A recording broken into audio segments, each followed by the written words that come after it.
Welcome back to Case of the Sunday Scaries. I'm Elyse. And I'm Annie. And we are in studio. Back-to-back weeks, baby. Oh, it feels really nice to actually be in here. There's a lot of hard work that went into this place. We started with painting it, got this little fancy schmancy table, drilled my first hole in the wall. Mounted her first TV. With some help from your hubby, but yes. No, you're taking the credit for that one. I love this studio. It's very just, I don't know, it's a project of love, and I feel like it shows. It's coming together finally. But today's case is going to be a long one, so I'm going to dive right in. And today's case is one that terrifies me for numerous reasons, not only because of the brutality of these crimes, but because I tend to go a little too far in my research sometimes, and today that led me to watching numerous police interviews with him. And after researching this case, I can tell you that I absolutely believe that we have no idea to this day the magnitude or scope of this man's crimes. Who is this? Isreal Keyes. Oh, I've heard briefly of him because at one point there was a possibility he was connected to Lawrence Spear. I think that's since been debunked, but they were looking at his route. But oh my gosh, this man is terrifying. He is one of the worst of the worst. Isreal Keyes is one of the most planned and controlled serial killers that I have ever researched. And that's what made this so uncomfortable, is because normally, how do I even phrase this? Like, you can kind of see the escalation. And with Isreal Keyes, you certainly can once we go back in time and he tells us about his own escalation. But it wasn't something that was widely known for quite some time. Certainly, police had no idea until he told us himself. And it's that intense amount of control and patience that he showed in order to continue killing not only was terrifying, but it just makes you, or at least it made me, question the world around me. Like, most people spend their days worrying about kids, finances, going to and from work, but Isreal Keyes, I hate to say it, a quite handsome man living in Alaska, was meticulously planning how to rob, sexually assault, and kill as many people as possible all across the United States, and for a very long time went undetected. That's where my mind thinks very differently than what he's probably sitting there in Alaska eating his ramen noodles thinking like, okay, what's my next thing that I'm going to do that's going to just destroy someone's life? And destroy is the perfect word for it, because he robbed potentially so many people of not only their lives, but their possessions and any autonomy they had over their body. It's vile. And I do want to give a trigger warning going into today's case. I will have brief mentions of sexual assault against some of his victims and some discussion of animal cruelty. I'm not going to go into graphic detail about either, but I just want to prepare you because this man is sick. I'm going to start today's case a little differently than most. I'm going to read a passage from Isreal Keyes' suicide letter. Spoiler alert, thankfully this man is not here any longer to hurt more people. And I hate to even call this a suicide note because it's clear from this letter that his desire when writing it was not to take accountability, not to take any ownership, show remorse. It was to stroke his own ego. He clearly has these grandiose ideas of himself and shares his, general disdain for others in this letter. But what it showed me is a peek inside the mind of someone I thankfully will never understand. We talk on this podcast a lot about my desire to understand the quote-unquote why behind the atrocities that humans do to each other. But reading this letter, to me, it's truly like peeling back a layer and seeing inside the mind of someone who has no soul, no empathy or compassion for human life, and someone who I never want to understand, because understanding the mind of Isreal Keyes would be trying to understand a world where love for your fellow man, for anyone, does not exist. Instead of viewing the world as many of us do, where we are concerned about what we can do for this world, for each other, this shows how the world is viewed through the eyes of a true psychopathic killer. A world view of what can I get from this world? What can I manipulate, control, and take from people to serve myself and myself only? There's a portion of this letter that they couldn't make it out, but I'm going to read to you the rest of it. And trust me, this is enough to get a very good understanding of who this man is. Where will you go, you clever little worm, if you bleed your host dry? Back in your ride, the night is still young, streetlights push back the black neat rows. Off to the right, a graveyard appears, lines of stone, bodies molten below. Turn away quick, bob your head to the seat. As straight through that stop sign you roll. Loaded truck with lights off slams into you broadside, your flesh smashed as metal explodes. You may have been free, you loved living your life. Fate had its own scheme and crushed you like a bug, you still die. Soon now you'll join the ranks of the dead, or your ashes the wind will soon blow. Family and friends will shed a few tears, pretend it's off to heaven you go. But the reality is you were just bones and meat, and with your brain died also your soul. Send the dying to wait for their death in the comfort of retirement homes. Quietly and quickly say, it's for the best. It's best for you so that their fate you'll not know. Turn a blind eye back to the screen, soak in your reality shows. Stand in front of your mirror and you preen in a plastic castle you call home. Land of the free, land of the lie, land of scheme Americanize. Consume what you don't need, stars you idolize, pursue what you admit is a dream, then it's American die. Get in your big car so you can get to work fast on roads made of dinosaur bones. Punch in on the clock and sit on your ass playing stupid-ass games on your phone. Paper on your wall says you got smarts. The test that you took told you so, but you would still crawl like the vermin you are once your precious power grid's blown. Land of the free, land of the lie, land of the scheme, Americanize. Now that I have held you tight, I will tell you a story. Speak soft in your ears so that you know that it's true. You're my love at first sight, and though you're scared to be near me, my words penetrate your thoughts now in an intimate prelude. I look in your eyes, they were so dark, warm, and trusting, as though you had not a worry or a care. The more guileless the game, the better potential to fill up those pools with your fear. Your face framed in dark curls like a portrait, the sun shone through highlights of red. What color, I wonder, and how straight will it turn, plastered back with the sweat of your blood? Your wet lips were a promise of a secret unspoken, nervous laugh as it burst like a pulse of blood from your throat. There will be no more laughter here. I feel your body tense up, my hand now on your shoulder. Forget the lady called Luck, she does not abide near me, for her powers don't extend to those who are dead. I could keep you. Let you be the master of your own fate, knowing full well what's at stake. My pretty captive butterfly, colorful wings my hand smears. I somehow repaint them with punishment and tears. Violent metamorphosis, emerge my dark moth princess. I would often come and worship on the altar of your flesh. You shudder with revulsion and try to shrink far from me. I have you tied down and begging to become my Stockholm sweetie. Okay, talk is over, words are placid and weak. Back it with action, or it all comes off cheap. Watch close while I work now. Feel the electric shock of my touch. Open your trembling flower, or your petals I will crush. Okay, I was at first stuck over the clever worm. That was the first sentence. And then whenever he talks about the red hair, I'm like picturing you. I know that's really Red light. red light. Hair, yeah. But also this guy could have been a hell of an English teacher or a literature writer. I mean, that was very powerful. I have goosebumps. I'm a little uncomfortable from it. And, you know, he has a way with words for sure.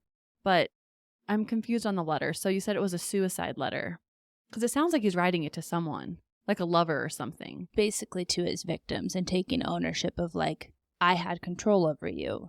You'll notice that he does a lot of possession words in this. My pretty captive butterfly, my this. And he's putting down throughout it, like, what we would consider the American dream, because he's so above that, right? Oh. He has this bigger calling. He's the one that's going to be remembered. You're just bones and meat, as he refers to you.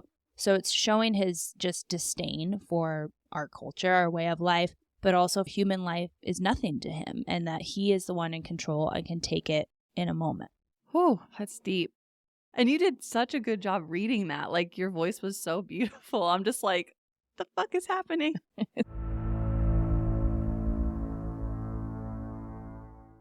Isreal Keyes was born January 7th, 1978 in Utah, second in a home of 10 children. In Utah.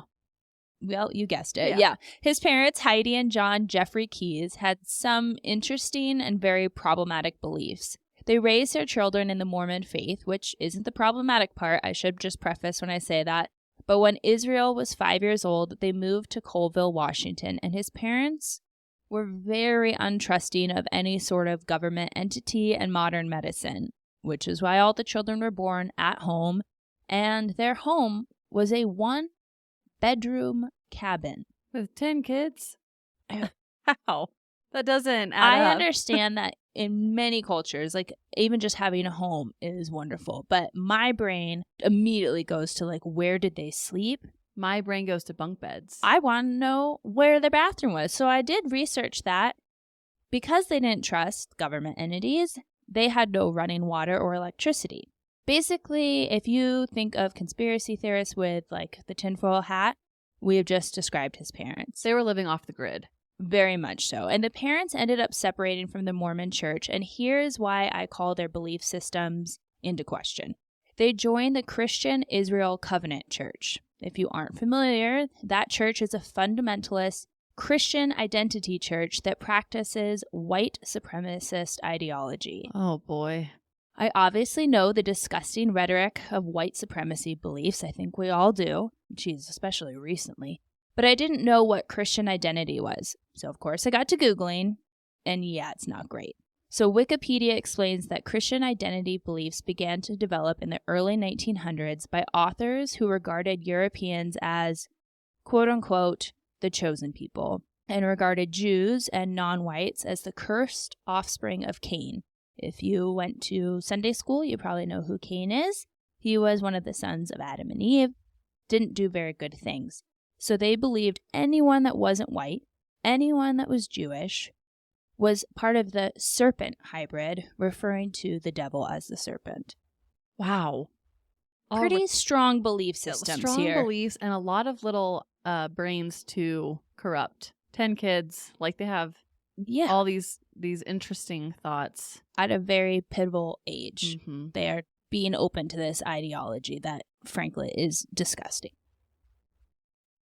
Christian identity promotes the idea that all non-whites, people who are not European descent, will either be exterminated or enslaved in order to serve the white race in the new heavenly kingdom on earth under the reign of Jesus. So basically, everyone that is not white, they believe that when Jesus comes back during the resurrection, the only people that will remain are the white people. And if there is anyone, Jewish or blacks or anyone that is not white, they will either be gone, like I said, exterminate, or they will serve as their slaves. I always try and be very respectful of every religion. No, this is bullshit. It's beautiful, but this is absolute bullshit.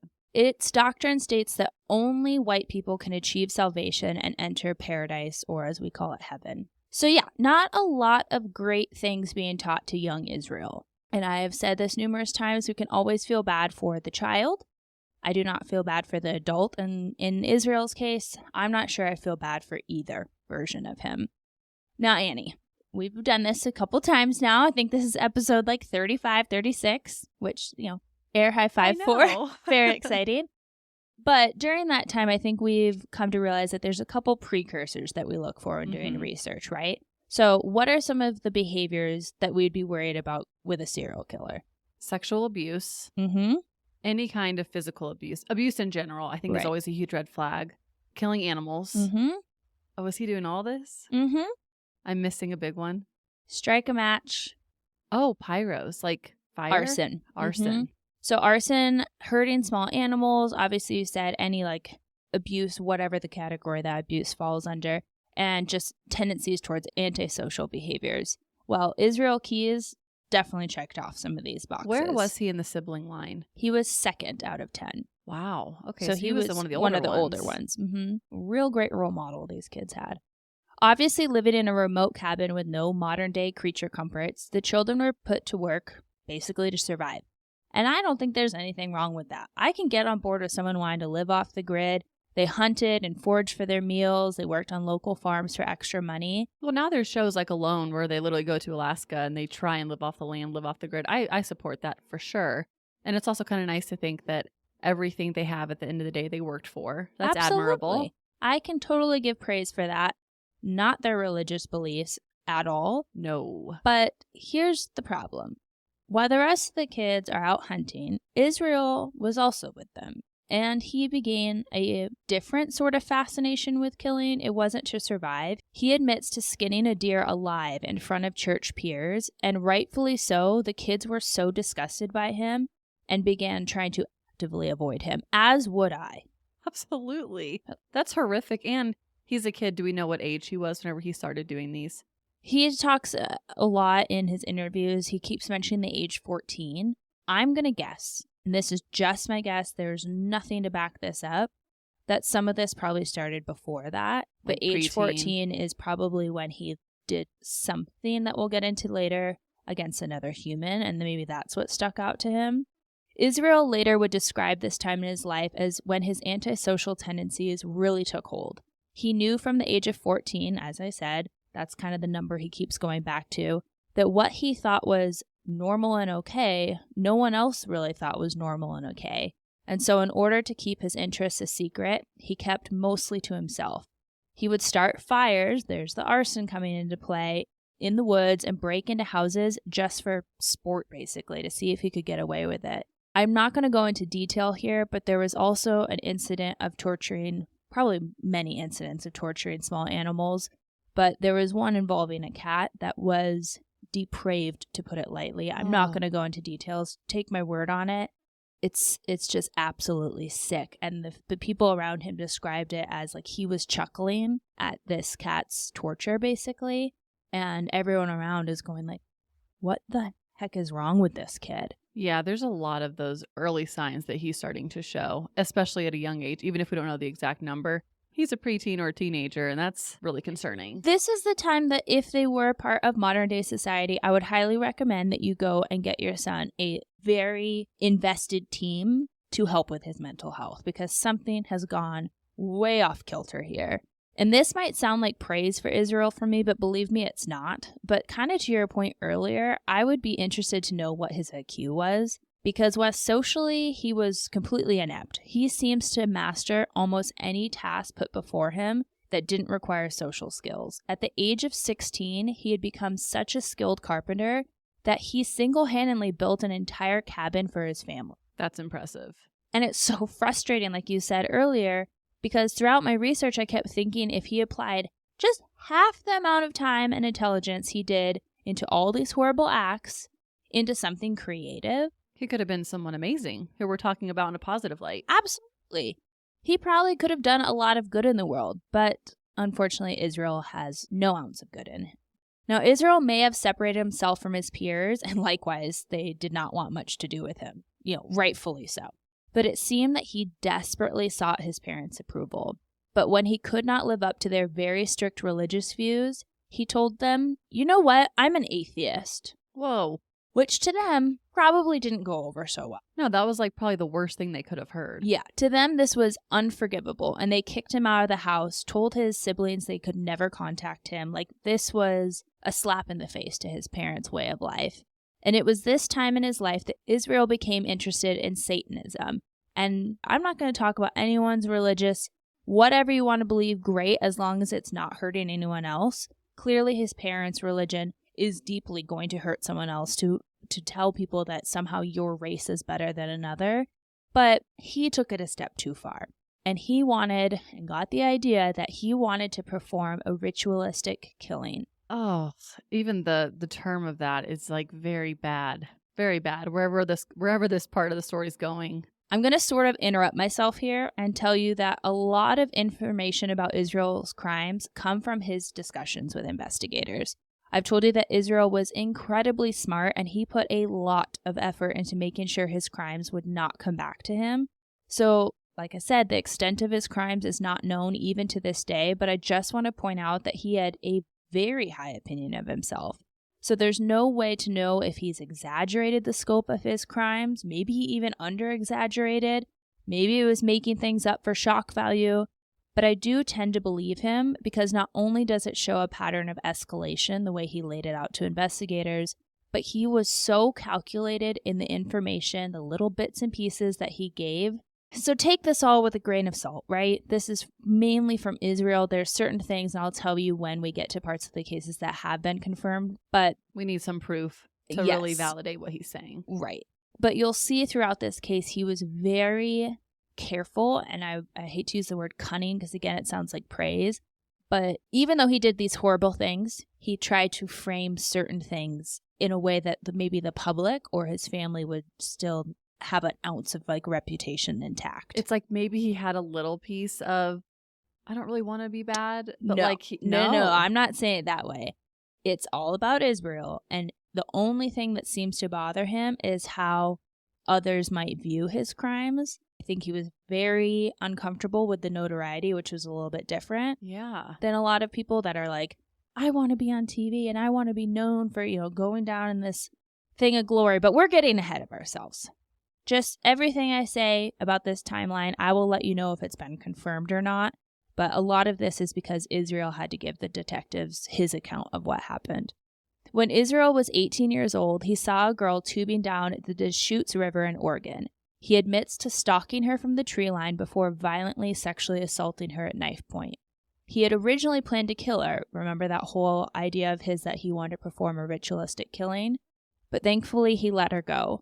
He said that this wasn't his first sexual assault, but the first time he had planned to murder a victim. The girl was between 14 and 18 years old. Unfortunately, his crime, this was never connected to him. I don't know if she didn't go forward.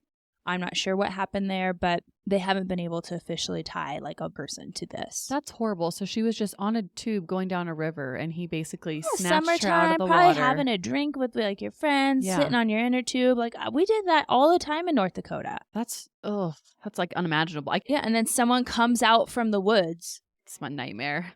Yeah. In July of 1998, Isreal enlisted in the Army. His Army friends remember him as someone who kept to himself, but he had a bit of a drinking problem. Maybe I'm underselling that here, because it's reported that during the weekends when he was off duty, he would drink an entire bottle of wild turkey. Which, sorry, wild turkey, but that is vile. That is. I wonder why he was drinking that much, if it was like to get rid of the thoughts, or if he just liked feeling that out of control, or both. Or maybe because he was in the Army, he had to suppress some of those urges, is what I thought. Because if I remember correctly, wild turkey is like 101 proof, right? I think it's wild turkey 101. Yeah, that's basically like just straight alcohol right to the gizzard, and he's drinking an entire bottle of it every week. That's a lot. That's a lot for anyone. Despite drinking heavily, he seemed to do pretty well in service. He was awarded the Army Achievement Medal for his service as a gunner. I had to look this up because I don't know diddly squat about the military. Same. What is a gunner? A gunner is a soldier who occupies a dedicated gun position in a military vehicle. So like if you see an Army tank, he's at the top scoping out like what's ahead of him. If I got that wrong, listeners, let me know. But that's what the Google told me, okay? He was honorably discharged and moved to Washington before moving in 2007. This is not that long ago. To Anchorage, Alaska. Wait, honorably discharged? How do you honorably get discharged? That's where you've done your service and it's like time to go, and you haven't done anything where they would penalize you. Like you're not leaving for, some people can get like honorably discharged, but they're leaving because they had, suffered an injury. Okay. This is like he was done with his years of service, and for whatever reason, and I'm kind of glad you mentioned this, because in quite a few cases, you hear about them entering these very like strict, rigid environments like the military and not being able to conform. Yeah. And besides this drinking thing, it seems like he did all right. He excelled. He's getting awards, medals, all this stuff. So it's odd. He's a different type of serial killer than we're used to. Many of our listeners who heard our Butcher Baker episode already know this, but I am from Alaska. And so this was very bizarre to me that this man lived 2 hours from my family, a murderer who made a point to travel to kill his victims. I hate it. I absolutely hate it too. I'm cringing. I graduated from high school in 2005, so I was no longer there, but my family was, and it was hard for me not to have a selfish thought of, thank God he did not go to my hometown. It would be a murder in Alaska, one that didn't line up with his previous MO of traveling out of state, that would eventually lead to his arrest. Isreal was living in Anchorage and running a construction company. He lived with his girlfriend. Again, not a normal serial killer trait. It does happen where people get married, all this stuff, and pretend to be like a good family man. BTK. Sure. But a lot of times then later we hear that their relationship wasn't so great. It's almost like he can flip a switch. Like he can be this really successful army man. He can obviously write. He can have a construction company. He can have a girlfriend. And then like, boom, he has these thoughts in his head. That's the scariest kind of person in my opinion. Yeah. Where they can just live a double life. And that's what he referred to it. He said since the age of 14, he's basically been practicing how to carry on. Oh, wow. a normal presence in the outside world that he wouldn't be detected, but also clearly gave in to some really sick thoughts. Unfortunately, he also had a 10-year-old daughter. I say unfortunately because this family, I do want to point out, I researched this heavily. There was at no point that they were aware that this was going on. Like the FBI cleared them of any understanding. Obviously the 10-year-old, of course she doesn't know, but the girlfriend had no idea this was going on. So he truly could really perform a double life quite well. And she said that he was a pretty good family man. Went to work, came home, ran his business. They went on family vacations, as you'll see later. Like, she had absolutely no idea. One night on February 1st, 2012, fueled by this sick need of his, he approached a coffee cart where 18-year-old Samantha Koenig was working. For those that are not familiar, in Alaska, there seems to be one of these coffee carts on every street. They're almost like tiny little barns. Fun. Some of them have whimsical, I remember one looked like a wagon and had some like punny name. But they're usually ran by high school age employees, generally female, and serve up some of the best coffee I've ever had in my life.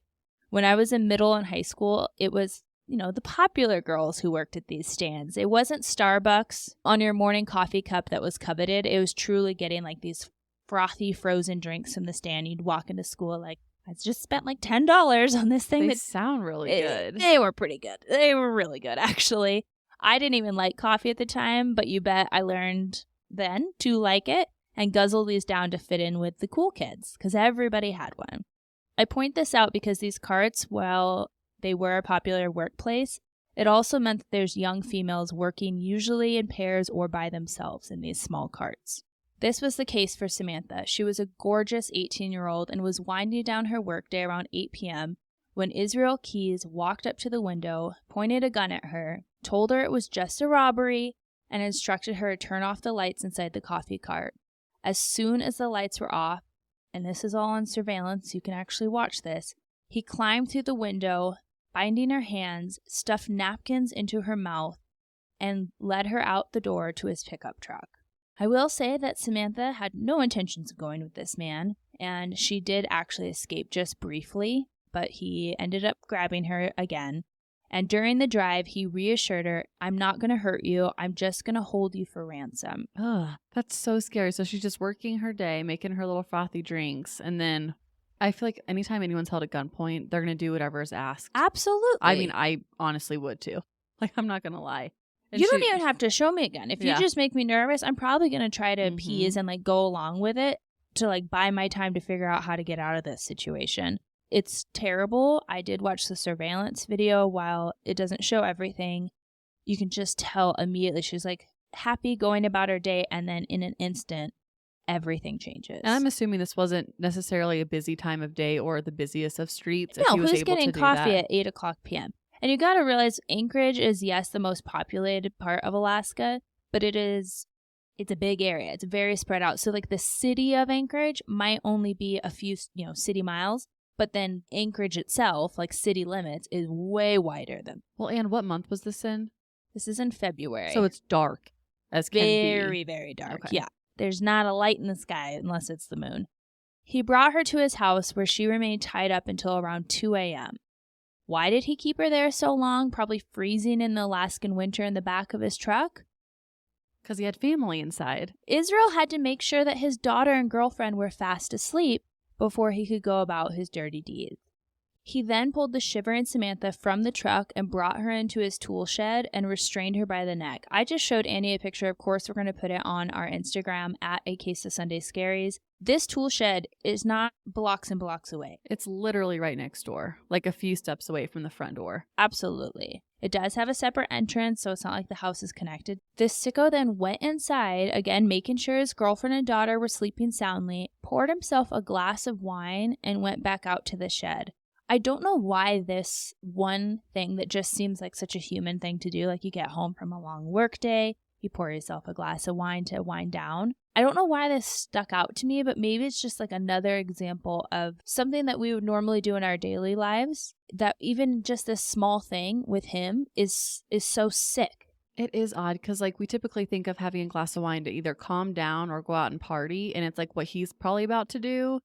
He's bringing alcohol out there. Like, he's going to enjoy this. Thank you. That's exactly kind of what my thought was, is that this is a celebration. To then terrify Samantha even more than she already was, Isreal reportedly drank the wine calmly, sitting in front of Samantha, explaining in detail how he was going to sexually assault her and then strangle her with the rope already tied around her neck. Oh my gosh. And he's just sitting there sipping his wine. Telling her how she's going to meet this So horrible scary. fate, and there's nothing she can do. And that tool shed is not big. No. And this is what I mean. Everything he does is deplorable, but how he seemingly enjoys watching this fear, because that's what he's doing when he's having this conversation with her. It's not like he's doing final rites over her because he's a cat. Like, none of that. There's not any sanctimonious thing. He's just watching her be scared for her life and then taking her life from her. There's just a massive imbalance of control, and you'll see that throughout his crimes. But out of respect for Samantha's memory, I'm not going to go into any more details here. But Isreal carried out the plan he had told her about, and terribly in the early hours of February 2nd, Samantha's young life was ended by this absolutely despicable, he's not even a human, animal. He's an animal. Yeah, he's an animal. I agree. But again, what's a man to do? He goes into his home. Samantha is still in that tool shed. Packs a bag for his girlfriend and himself, and one for his 10-year-old daughter, woke them up, had some breakfast, and at 5 a.m. sharp, just hours out as he had with his hands taken away Samantha's life, calls a cab to take them to the Anchorage airport, not to flee the scene, but because they had a family vacation plan that day. They were going on a 2-week cruise to the Caribbean. And he just left her body in the tool shed? Yeah. Every detail of it, so I'm like, wait, what? He did what? It's the fact that this was like his kumbaya, off for 2 weeks to the Caribbean islands. Yeah, I'm going to go have a great time with my family after taking somebody else's daughter away from me. So disconnected. He seems like that. Just like he can just wash his hands of something horrific and then go lay on the beach for a bit. I cannot fathom this. To be able to compartmentalize what you just did and to truly have no remorse. Like, this is a man who has a child. From all accounts, he was a good dad to this child. And a daughter of all genders. Like, and he's going to go do this to someone else's daughter and then be like, all right, time to go on our Caribbean cruise. There's pictures of them as a family. I'm not going to show it because I don't want his daughter or, girlfriend at the time in them. But they're sitting there smiling. He has like a lei around him. He has the tropical, dad cruise shirt on. And it's like, you bastard. Yeah. How dare you? Take a breath. Samantha was reported missing by her parents the very next day.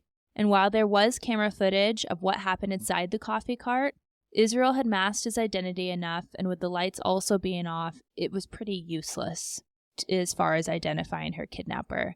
I watched the surveillance tape, and it's just awful how, like I said, how quickly her face turns from like, I'm going to have the night off. Samantha had a boyfriend. Maybe she had planned to hang out with him. Like, who knows? But it's 8:00 p.m. as an 18-year-old. She's off work. And then in an instant, you just see terror on her face. Isreal returned from his vacation on February 17th, and as you will see, was the case with many of his previous victims, he didn't just take their lives, he also used his victims as a way to get even more. Stealing from their household, or as he told Samantha he would, he actually did end up using her to collect ransom. This part is going to get quite graphic, so if you need to skip ahead, if you're on, your iPhone, push that tap forward button twice and we should be done talking about this, but I think it just shows the depravity of him, so I am going to go into some gory details here. Isreal then staged Samantha's body, and I want to remind you all that this is February in Alaska, and when normally a body, obviously left to the wilderness, would be pretty far into the decomposition process after 2 weeks. This is Alaska. This is February in Alaska. The average temperature in Anchorage in February is 27 degrees, which is like a freezer almost. Exactly. It's well below the freezing point, so this really preserved her body quite well. He propped Samantha up against the wall, sewed her eyelids open with fishing line, then braided her hair and applied makeup to her face to make her appear more alive, which was one of those little details like the wine that stuck out to me, especially as someone who's a makeup artist. He did so many things throughout his life to make sure that he wasn't caught. So he's not going down to CVS to get this makeup. I'm picturing him opening that bag that his girlfriend had packed for vacation, taking her makeup out, going out to this shed just 5 feet away from where his, and I might be exaggerating when I say 5 feet, but very close to where his family is going about their daily activities and basically stealing her makeup to go put it on to Samantha's dead corpse. That's so messed up. And then what? He does this and then goes and returns the makeup to his girlfriend? Like, it's so most messed twisted. up. It is. It's so twisted. Like, I've never heard of someone doing anything even like that or think. I mean, you're right. If he went down to CVS and got it might look a little odd. So he was working with what he had, but who thinks of that? Isreal Keyes. That's who. Isreal Keyes. He then held up a recent Anchorage daily newspaper, so the date was on it. He held this paper up to her face with the current date as a proof of life picture. Oh, interesting. While I've never seen this photo, nor do I want to, it's never been released to the public, I did see a recreation of it that they used for trial. Does she look, I mean, do you Well, the person in the picture is alive, right? True. Because they're doing a recreation. True. They're Yeah. never going to release that photo. I can't imagine how just traumatic that would be for Samantha's family. And we don't need to see that. Right. Like, no. I wonder if it was believable to the family. It was. It was. Okay. Unfortunately, it was believable enough because then he sent a text from Samantha's phone that he had in his possession from the night of her abduction. He sent this text to her boyfriend. He instructed her boyfriend to look for a package in a specific Anchorage park. The text, we will put up a screenshot of it. It went a little bit more detailed, but I'm going to leave it there. The police and the FBI, who are now involved in this case, found the package, and inside was a ransom note and the photo of Samantha. They believed it and followed the instructions and deposited money into Samantha's account as he instructed them to do. Sadly, their daughter had been dead for over 2 weeks at this point, and it's obvious to us, but not to them. She's not going to be returning from this alive, and they have no idea. So this was their moment of hope that, like, it's just about money and I'm going to get my daughter back. Instead, Isreal had already put her remains in a frozen lake in Palmer, Alaska. He drove to the lake, drilled a hole for ice fishing, puts her remains into the lake, and then continued on with his day ice fishing. I was going to say, please tell me this man did not actually go ice fishing after doing this. Bringing the fish home to his family for a nice evening meal, the fish he had caught that day, after dumping poor Samantha's remains, not giving her family the opportunity to, like... So sick. How cold can you be? No remorse. There's just so many Something's little wrong. things in this case that it's like, what is going on in your head, buddy? Like, how do you not? Maybe you don't think this is weird or gross, but like, to go feed these fish to your family knowing full well what you just did. I have no words for him. He's just unbelievable. Unbelievable. Now, here's where Isreal Keyes finally got too cocky at his own skills, because he began making withdrawals from different ATMs with Samantha's debit card. An ATM camera in Arizona caught a masked man withdrawing money. And he went all the way to Arizona? This man goes all over to commit these crimes. You will soon find out. This is the only crime that we know of that he actually did in like his hometown in Alaska where he had moved. But thankfully, it also captured the white Ford Focus that he had rented. On March 13th, now we're over in Texas because he's going all over the place, a Texas state trooper spotted the car in a hotel parking lot. A round of applause for this officer because he waited for Isreal to get in the car and then slowly began following him. The second that Isreal went barely above the speed limit, lights on, the whole thing, he pulls him over, remains pretty cool and composed. I don't know. Oh, because I'd be like, dude, I heard about you on the radio. Yeah, like, you scared me, bro. Like, pulls him over and decides to search his vehicle, which you can do. If you already broke the law, you were speeding. In the car, he found Samantha's ATM card, her cell phone, as well as the disguise Isreal had used when withdrawing money from her account. He was immediately arrested and sent back to Alaska to stand trial for the murder of Samantha Koenig. Here's where this already terrible case becomes even worse. Isreal Keyes didn't have a criminal history besides driving under the influence, which, yes, is serious, but... It's not killing someone serious. Well, and it's not putting him on the radar of police. Right. They thought they had just captured Samantha's killer, but what they didn't know is they had captured a serial killer, one that to this day we are not sure how many victims' lives he took. Isreal confessed to killing Samantha, but can you imagine the look on the faces of those detectives when he also lets them know and kind of drops the bomb? By the way, she wasn't the first.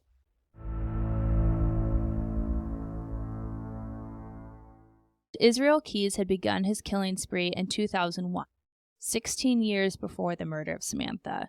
Unlike many serial killers who have a specific victim profile, He didn't. Which makes him even more unpredictable and harder to catch. Absolutely. Because it's like a wild Uno card with him. He doesn't care about race. He seems to somewhat care about gender just because there's a sexual motivation to a lot of his crimes.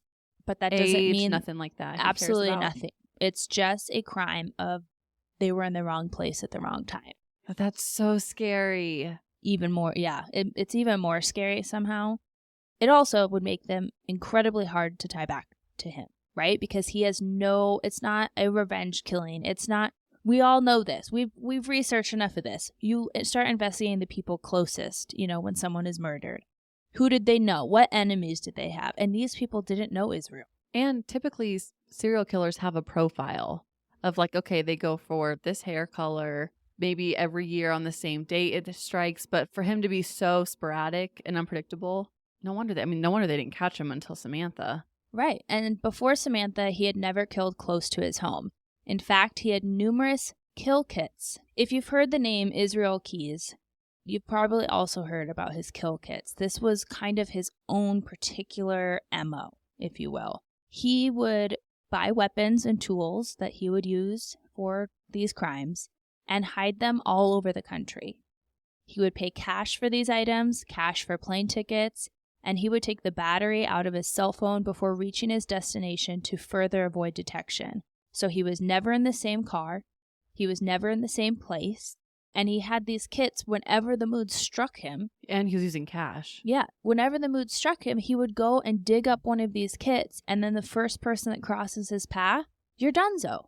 I'm going to run through a list of crimes that have either already been confirmed by Isreal himself, but also the crimes that he didn't confess to that are suspected that he committed. Isreal, strangely, was very concerned with his reputation, especially with his daughter's opinion of him. I don't know if this goes back to him never getting the approval of his parents that he wanted. Could be, or how they kicked him out of the house. And he, kids do need that approval. They need, and I know that not everyone gets it, but I think that even looking at serial killers, if there's that dynamic, it can be a red flag. Not as big as killing animals or anything like that, but sure, they have that little hole that they need to fill up from the parents. Well, it seems that he was kind of living out this approval through his daughter. He was very much concerned about her idea of him as the public got out. Keep in mind, this is the second Alaska serial killer I've covered. Robert Hansen had the same thing. He didn't want his daughter to know about the extent of his crime. So it's just really interesting that these men could do these despicable things to girls, especially, like you said, when they have daughters, and then go do it to someone else's daughter and they'd be like, oh, I don't want her to think bad of me. Unless your daughter is truly apple doesn't fall far from the tree, she's going to think badly of you, sir. Absolutely. It doesn't matter who your victim was. She's going to think that you are the trash human that you are and be traumatized by the fact that she loved this man and now has to wrestle with the fact that he was this cold-blooded killer. But I point this out because he said during his many taped confessions that he had one rule for himself. He would never kill children or parents of children. I'm immediately calling bullshit on this. Do you remember what Samantha's age was? 18. She is a child. Do you remember the age that he suspected his first sexual assault victim was? 14 to 18. Those are children. Yeah, that does not make sense. They have their entire lives ahead of them. Maybe Samantha's not legally a child anymore. Baby. I hate that. 18, you're an adult. No, she had her whole life. She was a child. She is a child. That is a child. So if you're willing to sexually assault a girl who you suspected to be between 14 and 18 and kill Samantha, who's 18, I can't believe you, Mr. Don't act Isreal like you're Keyes. holier than Al. I don't kill children or parents of children. No, he was protecting his ass before he went to prison because we know what happens to prisoners who go to jail that are accused of sexually assaulting children. They do not fare well. This is all about Isreal. Maybe, yes, there was a moment of him oh, I don't want my daughter to know about that. Sure, Isreal, I'll give you the benefit of the doubt on. But to me, you're just protecting your ass for your reputation when you go to jail. Amen. Don't try to come off as you're this nice person. You're a murderer and a rapist. You're not nice. Police suspect Isreal also murdered Julie Harris.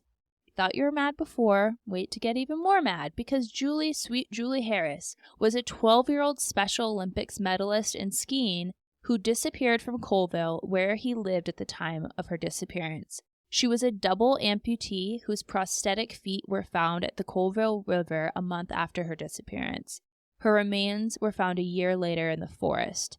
To me, this is so just unbelievable, like against everything that has some semblance of humanity, because not only are you already attacking children who you said that you didn't, but if he was the person that did this, children are the most vulnerable around us, right? They depend on their parents or like guardians for everything to stay alive, basically. Yeah, truly. So you're attacking already the most vulnerable among us, but to attack a disabled child is the most cowardly thing I can think of. I don't even have words. That's so sad. And I hate to use the phrase like pick on someone your own size, because I don't want this man coming close to any other human being, so don't get me wrong when I say that. But to pick on a girl, potentially, again, he never confessed this, but would he?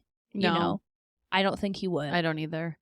But to attack a girl that didn't have legs, that already takes away any opportunity she might have to get away from you. She's 12 years old. Like, you're a piece of shit if you did this. I did see, and I'll link it, of course. I'll link all my resources. This is an ongoing investigation because friends of Julie have come forward because they think that potentially they remember Isreal talking to her at the pool. Oh. Like a community pool.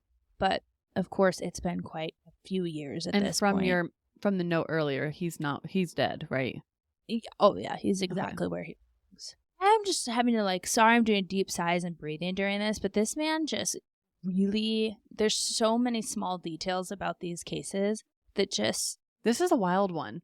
This is one that I'm I was not prepared for this. I've heard of Isreal Keyes, like I said, that small Lawrence Spear connection, but, I was not expecting all of this. Well, and there's so many little details that, for me at least, are so troubling. Of course what he did is terrible, but it's all these little things that he would do that just show how much he lacked a soul. This man is soulless. That's the perfect way to put it. Cassie Emerson was reported missing after her mother's body was found in a burned trailer in 1997.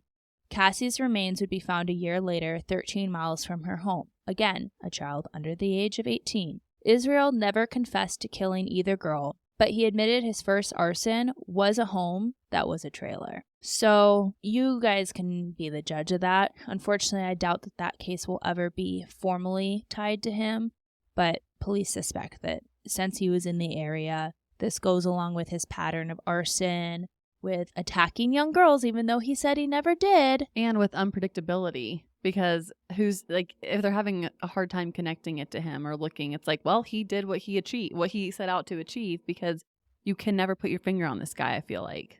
Well, thankfully at some point they were able to. Isreal said he never murdered anyone during his time in the army, but did confess that he attempted 2 sexual assaults on women. One was with a sex worker and another a college student he had befriended during his time stationed in Egypt. He confessed to killing 4 people in Washington, but did not give any further details. He did say that one had been, buried in the lake is not the right word, but their remains had been put in the lake and that he had weighted them down. There is still a review of missing people in the area. They know that he did own a boat in Washington, so everything he's saying is credible that, it definitely could have happened. But there isn't anything that could be concretely connected to Isreal. Isreal may have even been the serial murderer nicknamed the Boca Killer. The Boca Killer was responsible for a series of murders in Boca Raton, Florida. Guess where he was also known to have gone. The first of the Boca Killer cases that were believed to be linked to Keyes was the murder of Randy Gorenberg, who in March 2007 was abducted from a shopping mall parking lot. Within an hour, her body with 2 fatal bullet wounds was dumped at a different location. This kind of lines up as far as crime of opportunity, but we only know of one other time that a gun was used in a way to actually end the person's life. He often used them, it seems as a more to get what he wanted in the moment. Got it. As a weapon to threaten someone. But not to actually cause them physical harm. The second crime was the kidnapping of an unidentified woman who claimed she and her toddler son were abducted from a shopping mall in August 7th, 2007. So around the same time, a couple months later. Her kidnapper wore a mask and sunglasses, but the victim caught glimpses of his face and described him as tall, athletically built man with long hair and generally matched Keyes' description. This woman was released unharmed after the assailant forced her to withdraw cash from an ATM. Oh, it's sounding just like Isreal. The third Boca killer case was the murder of Nancy, and I'm so sorry, I looked up the pronunciation of this name numerous times, but I'm afraid I'm going to butcher it. Nancy Boccaccio? I'm going to spell it, actually. It's Boccicchio. Nancy was 47 years old and had a 7-year-old daughter, Joey, with her. They were both found fatally shot in their vehicle in a mall parking lot on December 12, 2007. Isreal confessed to at least one murder in New York State, but did not give any more details. Police consider this confession credible because it matches when Keyes was in New York, and the FBI would later confirm that he had robbed, around the time he said this murder happened, the community bank in New York. They were actually able to tie this bank robbery to it. He confessed to robbing a home and setting it on fire in Texas. That's not the end of this list, guys. He's all over the place. And that's why it was so hard to track him down, because he had these kits strategically placed wherever he might want to go. The FBI believed that Isreal may have murdered a New Jersey woman named Deborah Feldman in 2009 and buried her in New York. He was being shown missing persons pictures during the time that he was known to be in the area, and he got visibly rattled when Deborah's picture was placed in front of him. Sadly, her body has never been recovered. During a police interview, this was the exchange between Isreal and Assistant U.S. Attorney Kevin Fields. Isreal, I'll tell you everything. I'll give you every single gory detail you want. But I want an execution date. The Assistant Attorney, Kevin Fields, responded, "For you?" To which he said yes. He then said, "I want to promise that I'll get the death penalty. If you do that, then I'll tell you all the people I killed." What we responded to him was, the more murders you give us, the more likely it is that they are going to impose the death penalty on you. But we couldn't guarantee that he would get an execution date. Keyes was reluctant to say anything more, so U.S. Attorney Kevin Fields said, "Give me something to work with. Hold a bunch of your cards back, but just give me one card." Finally, Isreal Keyes said, "All right, I'll give you 2 bodies and a name." And here, folks, is where we learn about his murder kits. The confession of killing Bill and Lorraine Courier. In 2009, he broke into their home, tied them up, robbed them. Then he drove them to a farmhouse where he shot Bill in front of Lorraine, then sexually assaulted her and strangled her to death. Sadly, their bodies have never been found. Isreal told police that he had hid a kit in that area 2 years prior to breaking into that home. Once he had killed them, he drove the kit miles and miles away from Vermont and hid it in New York. Police were able to obtain the murder kit from where he said it was hidden, which confirmed this disgusting story. But I want to go back to that 2 years thing. How long has he been doing this and planning these things? Well, and in my head, I'm going, how many cold cases could be tied to him? Because he is, I've said it, all over the place. He truly is. And to give you an idea of the lengths he took to not be suspected of his murders, not only did he hide this kit 2 years prior to ever using it, just waiting for a rainy day to come where he would have these terrible urges of his, but he took a flight from Anchorage to Chicago, then rented a car with cash, of course, drove over 1,000 miles in that car to Vermont to get this kill kit. I wonder, okay, this is like a side note, but how was he getting away with traveling? Was he telling his girlfriend and daughter he was going on construction trips? I'm sure he probably said he had to travel for work. He was the owner of a construction company. So it kind of makes sense. And it seems like, I'm not trying to judge his house, but it seems like he was doing okay for himself. He had a boat, he had, all these things. So they just had no idea. And I'm sorry, if my husband owned a company, I probably wouldn't think much of it if he said he had a work trip unless he had a really hot assistant. Yeah. And then I'm going to be like Shakira and start measuring the jam. Did you hear? I did. I was like, oh, Shakira, shake those hips, girl. I don't know if that's true, but I love that little fact. Yeah. Anyway, back to the case. The investigators on this case had to have nerves of steel because I watched some of the released tapes of the interviews, and it is wild to me how callously he talks about these things. And the investigators that are in the room with him have to feed into this man's overinflated ego and make him feel he's in control even in this situation. He's the prisoner. They got him candy bars. They got him cigars. They got him Starbucks coffee.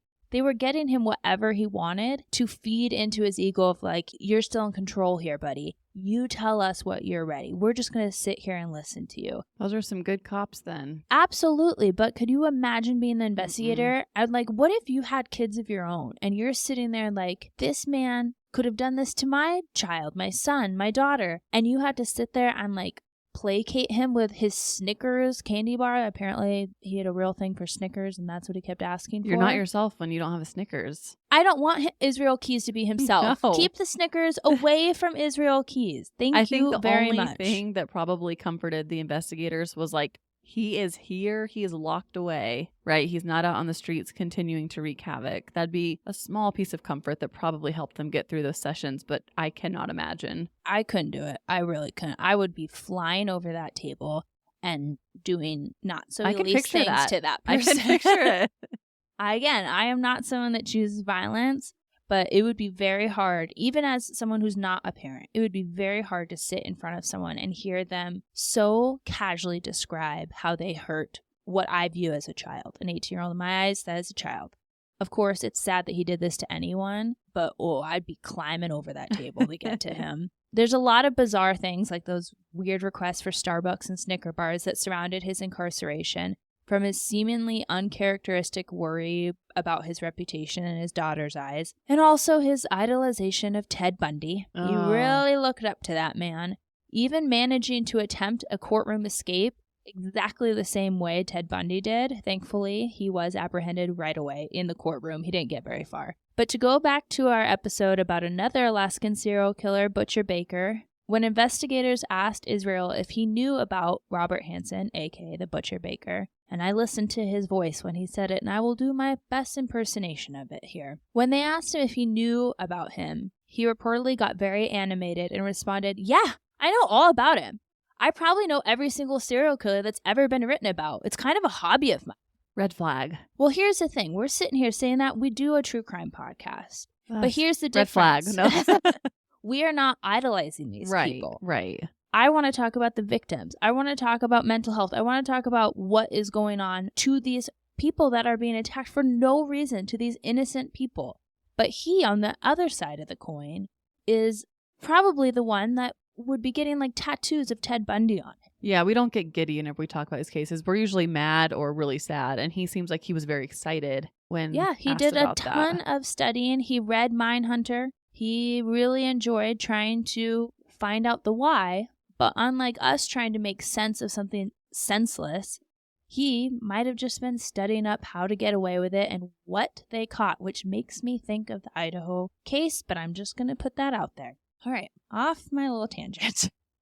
One of the most tragic parts of this case is that on December 2nd, 2012, before Samantha's family would ever see justice for their daughter, the coward-ass piece of shit Isreal Keyes snuck a razor into his jail cell, cut his wrists, and attempted to strangle himself. Unfortunately, he was successful with his suicide.